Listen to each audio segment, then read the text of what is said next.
Friends, good evening అందరికీ. అయితే ఈరోజైతే మా అక్క చెల్లెల అనుబంధం కోసం చెప్పుకుంటున్నాను కదండి. నెక్స్ట్ చెప్తానన్నాను కదా. అయితే సినిమాకైతే ఇంకా రానని ఒకటే మండుపట్టు పెట్టింది.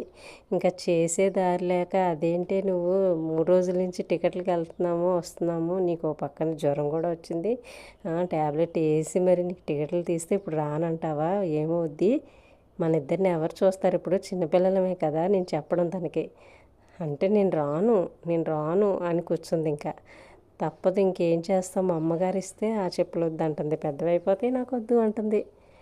ఇంకా ఆఖరికి నేనే కాంప్రమైజ్ అయ్యి, వేసుకోమ్మా నా చెప్పులు, నేను ఎట్టుకెళ్తానే నడుస్తాను అంటే దర్జాగా వేసుకుందండి. వేసుకుని ఆవిడ నడుస్తుంటే ఇంక నేను ఉట్టుకాలతో నడిచి వెళ్తుంటే మా వాళ్ళందరూ, చూడు పాపం అది ఉట్టుకాలతో నడుస్తుంది, మొత్తానికి మొండిదానివే అని అంటే నవ్వేసిందండి. జీవితం ఎప్పుడూ అందంగా ఉండదు.